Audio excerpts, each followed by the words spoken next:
Hey, so excited to be here today. Hope you are too. So, I want to talk about why we need to talk is the worst phrase ever.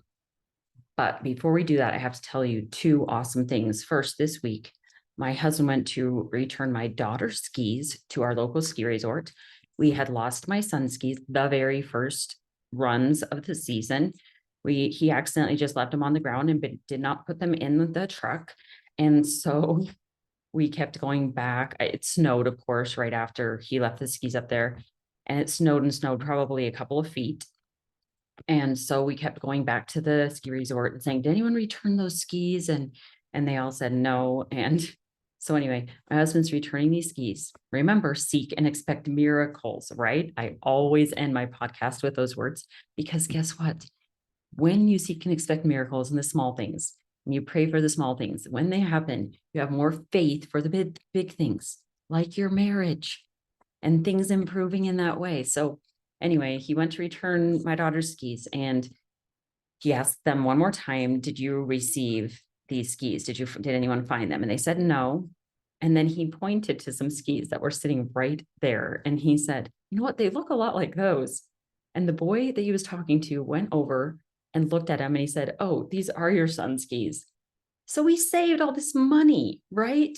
By this crazy, I call it miracle. I know you are maybe going to call it a coincidence, but I call these miracles. I even call miracles when I am needing a parking spot and I'm in a rush and someone pulls out right in front of me. I'm like, yep, that's my miracle for the day. So be looking for those, be on the lookout and thank Heavenly Father when they happen. So before we get started, I am super excited to tell you about my spring coaching sale. Before we hit summer and life gets crazy, I'm offering half off of my 8-week coaching package. As I mentioned last week, each session will cost $25 for those 8 weeks. They normally cost $50, so it's half off. I've had so many clients say that 8 weeks of coaching was enough to completely change their lives. The only catch is that you need to go to charlotteshieldscoaching.com and you have to sign up by April 17th. That's how long the code's going to last because it's going to end tomorrow. I would love to get this coaching in for you before we both get crazy busy with summer. And I want to spend more time with my kids when they're home. So put in that coupon code 2 for 1 under the H General Coaching Package. And let's work together for 8 weeks. Let's get clarity on whatever you're working on or anything that's not as good as you would like it to be in your life. In my life, managing my mind has been most needed and most important in those relationships closest to me. I have needed to decide who I wanted to be and how I wanted to show up with those I spend the most time with. Of course, this is almost always our family members. To maintain healthy relationships with the people I care about most, managing my mind has been essential. Not being able to work through difficulties in a healthy way makes it impossible to continue enjoying these relationships. So when things got really hard in the past, not just with my husband, but with others, it was easier for me to just avoid. I would keep my distance emotionally or physically because I thought that it would be easier and I wouldn't say or do things I wish that I hadn't. But the real reason why I avoided them was because of the thoughts I was thinking about what they'd said and done. Coaching others, I've learned that I'm not the only one. We often believe that not saying anything is better than saying things we will regret. And this may be true. We justify avoiding our spouses or people close to us, but it doesn't fix the issue. There continue to be underlying negative feelings between us, even though we've said nothing. Have you noticed this? We feel disconnected and distant. And then we have this added layer of guilt about that because we know that we should want to spend time with them. It's not normal for humans to have little or no interaction with each other. It hurts. It feels weird. But what if there were another option besides telling your husband or your mother or your sister-in-law, "We need to talk," or staying quiet and feeling resentful? I loved President Nelson's most recent talk entitled Peacemakers Needed. I hope you'll listen to it if you haven't listened to it yet. It was so excellent. So, one quote from this talk is, anger never persuades, hostility builds no one, contention never leads to inspired solutions. Regrettably, we sometimes see the contentious behavior even within our own ranks. So, he's talking about us. We hear of those who belittle their spouses and children, of those who use angry outbursts to control others, and of those who punish family members with the silent treatment. I like that the prophet includes belittling, angry outbursts, and the silent treatment as forms of contention. I coach on these a lot. You may feel like President Nelson is describing your spouse. I have clients right now who do. So let's just address the silent treatment, because this is one I was just talking about. I have been guilty of this for sure. Why is that? One reason has to do with our primitive brain. It's our primitive brain's job to keep us safe and alive. Our primitive brain tries to protect us in three ways. I try to remember it by thinking of the movie The Croods. When I imagine my primitive brain, if you have not seen that movie, you've got to see it. It's so good. So the primitive brain tries to convince us that we need to survive by avoiding pain. So stay in the cave, sleep in a pile, seek pleasure. So that's getting food or propagating the species. Or the third one, exert as little energy as possible. Hide, lay around, go on vacation a ton. If we are unaware of our primitive brain, it can run our lives. Unconsciously living our lives with our primitive brain at the steering wheel is a mistake. We give in to our appetites and passions. We seek pleasure. We find ourselves at the mercy of our bodily appetites very often. We may buffer, which is a form of avoiding by distracting ourselves. So in this day and age, our behaviors are usually overing things. So overeating, over drinking, oversleeping, overspending, over Netflixing, over video gaming, over scrolling social media, overworking, over exercising, over porning. You get the idea. Buffering is a subject for another podcast, but it is whatever form of avoiding we use as an escape of our lives, and it gives us a net negative in our lives. Just know that when we continually follow the impulse of our primitive brain, we live a small life with a lot of negative results. We actually compound our problems instead of solving them. It's very much this mentality of the natural man. So giving into our primitive brain works for a short term. We get a dopamine hit and we do avoid pain temporarily, or we get that pleasure, or we exert as little energy as possible, but we add pain to our futures. One I see a lot is overeating. So we overeat and we get a dopamine hit right now, and then we start to gain weight, and eventually we aren't healthy and we cause discomfort in the future. I have one client who I coached for 8 weeks, and she's literally lost 105 pounds and kept it off for 6 months. Total life changing. Besides the ones I've mentioned, another way to avoid pain is to blame our anger on others instead of ourselves. This often happens in relationships. Often we think that we are avoiding pain, but we are just transferring it. We also might do the bare minimum to get by instead of intentionally pushing ourselves in ways that will change the outcome of our jobs, our lives, our relationships. When it comes to difficult relationships in my life, my primitive brain likes to avoid. It's very good at justifying me avoiding relationships that are hard, but now I'm on to my brain. I find myself making excuses to avoid others and justify myself. Maybe it's because they're too grouchy, too much, too controlling. They complain or compare. They sap my energy. We can minimize our time with people who aren't close to us, and it might even be fine. And I actually have done that. It's hard to do thought work all the time, and especially on people that's relationships aren't super important to you. But when it comes to people I really care about, this strategy doesn't work. I see this often on coaching and marriage. This relationship marriage, it matters. It filters into every area of your life. You can't just ignore it. We can't let our primitive brain override our most important relationships. The problem is that if we let our primitive brain take charge in these cases of the closest of our family members, including parents, siblings, spouses, children, or close friends, we lose. We lose every time. These relationships are important. They matter. They're a huge part of our purpose. And our curriculum in this life of how to evolve to become more like our Savior and how we will feel fulfilled and whole in this life. So, if we don't want to have the talk, which usually ends in angry outbursts and more contention, or give our spouses the silent treatment, what are our other options? I have some ideas that have worked wonders in my marriage, but know that they require work from you. And your spouse may never change what they're doing. That's okay. They don't have to. They can still be angry or complain or compare or even avoid. I can still feel better and act better regardless. Isn't that freeing to know? It sure is to me, because in my experience, trying to change other people doesn't work. So if all you've got is you and you want to feel better, you can empower yourself. So I want to share with you 3 of my favorite ideas. The number 1 idea: love yourself. Love yourself so that you can become better at loving in general. That is by far the first part of the work. I think the hardest person I have had to learn to love in this life, in this work, is myself. When I finally gave myself permission, time, and energy to learn how to love myself, I also got way better at loving my spouse and at everyone else.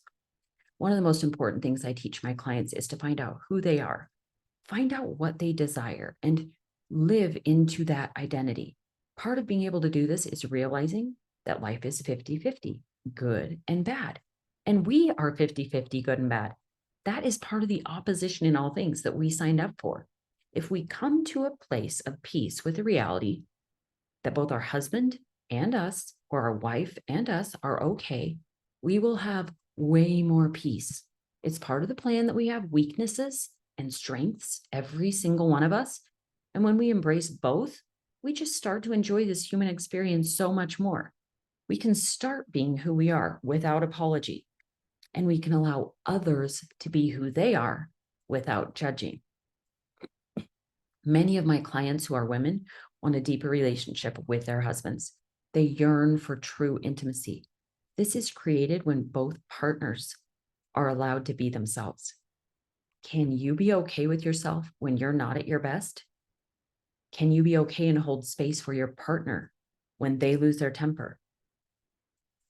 Do you often find yourself making generalized, sweeping judgments about both of you? It's because you're being really hard on yourself. Start to work on those thoughts first. Intentionally work on thoughts of love and acceptance for you, and they will spill over into the thoughts of love for your spouse. This will create the intimacy you crave. It's a beautiful thing, and I see it over and over again. Okay, I have to tell you the opposite's also true. So let me give you an example. When you don't love yourself, you create a lack of love. If I find myself critical of how I parent, and if I'm constantly putting down myself for all the things I say or do that I don't measure up, if I tell myself I'm not a good parent, then I am creating a pattern of finding fault with myself. I'm learning this skill, and I'm actually perfecting the art of being good at criticizing. And that will spill into my relationship with my spouse. This happens unconsciously. That's the tricky thing.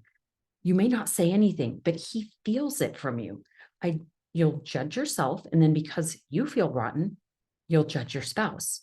You'll start to pick apart his parenting and look for evidence of where his parenting is lacking also.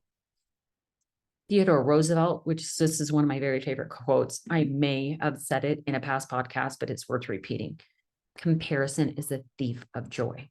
If you are always wishing for an idealized version of yourself, your spouse, your family, you'll always find everyone lacking, because we're all 50-50. 50% of the time, we're not that great. Imagine how much you are missing out on the actual people you get to have in your real life right now. In this moment, you have the blessing of being a spouse and a parent, and it's a privilege. You have the opportunity to be a daughter or a son if your parents are still alive. It's a privilege. You have the privilege of working with people every day at work, and it's a privilege. Stay in the present moment. It is the best. Comparisons in the past create depression of what should have or could have been. We feel sad, anxiety. will reside in the future, what we need people and things to be and what we need them to do. But if we just look around and stay in gratitude this moment, who we really are, where we really are, this is where it's at, this is where we're at, this is all we've got, what can happen? I'll tell you, because I've done this work so long, we start to tap into our truest desires and we allow others theirs. I've been searching for evidence in the scriptures of Christ staying in the present, and I have found so many. He was just perfect at that, like everything else. He possessed every amazing quality, right? He possessed all of them. And he constantly reminded his apostles to take no thought for the morrow, consider the lilies of the field, take no purse or script, have faith as a mustard seed, fear not. He's constantly saying, God's got this. Calm down. Like everything that's happening, it's okay. As I've searched, I found so much evidence in the scriptures, in the New Testament, for being present, looking around, seeing that all is well in this moment. Can you imagine Jesus being able to see that every day with people that are foaming at the mouth and throwing themselves into fires and women who are about to be stoned? I mean, that's some pretty serious stuff he's dealing with. Everyone, no matter how they are behaving, is doing the best they can in this very moment. That's one of my favorite thoughts. And when they mess it up, which we all do, the atonement is there to access because of our Savior, Jesus Christ. Number 2, be honest, but do it kindly. You may have to do some models and thought work in order to do this. Like sometimes we have to imagine this situation coming up and then really plan beforehand how we want to think about it or what we want to feel about it, because our actions will just happen. So, but it looks like telling someone the truth with kindness and understanding. Remember, you don't tell them the truth in order for them to change. They will feel the difference. Okay. So just stick to the circumstances. Tell them the facts of what they did, then your thoughts and how you felt. That's it. But you take full responsibility for your thoughts and your feelings about those facts. Remember, facts are neutral. The circumstance line is neutral. Don't blame them for your emotions. Just tell the truth. You don't need to please people, which is a form of lying. It is so refreshing for others when you are courageous and vulnerable enough to share your truth with them in a kind way. I had a client who was doing my Body Fix program, and she was eating no flour or sugar for 6 weeks. And she had to travel for work and was worried about going to get ice cream with her coworkers. She says, every time we go on these trips, we always go get ice cream in the evenings. She told me that she planned on getting in line and then pretending she'd get ice cream, but then not getting it and just go and sit with everyone. She didn't want to exclude herself from getting ice cream and have connection with her coworkers. She also didn't want her coworkers to feel like they couldn't go get ice cream and would be leaving her out if they did. So we looked at some models and I told her, you could just be honest. And she could tell them she wanted to go to ice cream, spend time with them. She wasn't going to eat ice cream because she's not eating flour or sugar right now. And she thought, no, that would be way too awkward.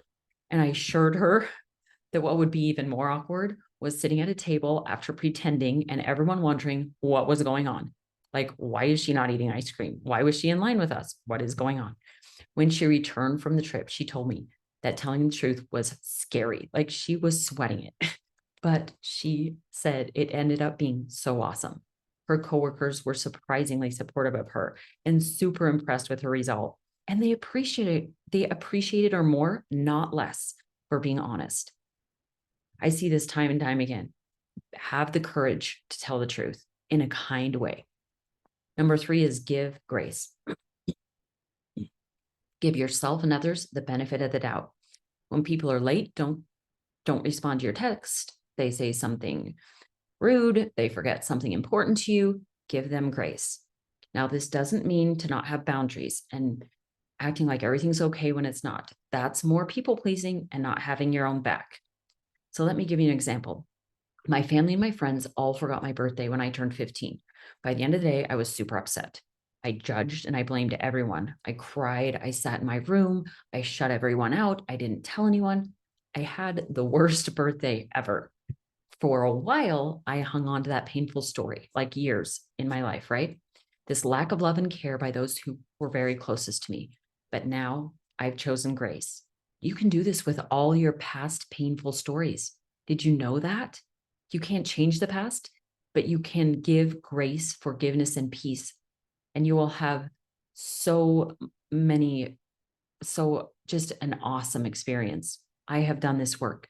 So in this instance, I now choose to believe that my family and friends loved me all along. They had a lot on their plates. They were super busy. They didn't mean to hurt me when they forgot my birthday.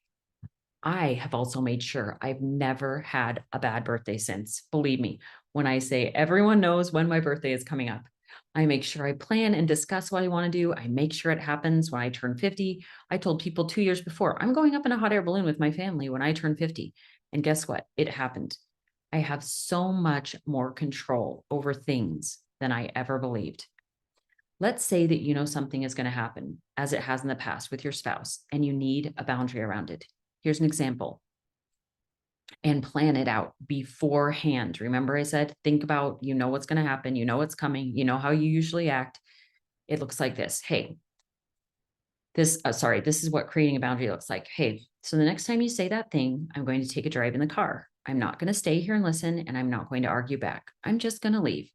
I'm doing this because I love you and I love me, not because I want to avoid you and I'm trying to avoid you. Then take your drive the next time this happens and go get yourself a delicious treat. At least that's what I would do. You don't have to just drive around, but I like to give myself a reward. Take care of yourself, pat yourself on the back. Tell yourself how proud you are of you for being who you wanted to be in this situation and not doing the same ugly dance you've done numerous times. By the end of being super good to yourself, you may even want to get your spouse a treat too, because guess what? You will feel way better. You will be thinking better thoughts. As you drive around, you'll be thinking, I'm amazing. I didn't argue back. I didn't do any of the behaviors I usually do. So when setting boundaries like this, always do it from a place of love. Whatever you decide, it's you doing the thing. In this case, in leaving. Only set a boundary in a way that you can control. So when people get this wrong, they say things like, if you say that again, you have to leave. You can't control another adult. So it can't be that. That's why you have to think through these boundaries if you decide you need one. And you know what? You'll probably not need very many boundaries in your life because you have thought work. You can manage your mind. You can allow your emotions. That's every once in a while, you really do need a boundary. And that's what it will look like. So just decide what you will do. Make sure it's you doing it, not them, and do it from a place of love. So that's all I've got for you today. Sure love all of you. And I hope this information has helped. Do not forget, as always, seek and expect miracles. And we will see you next time.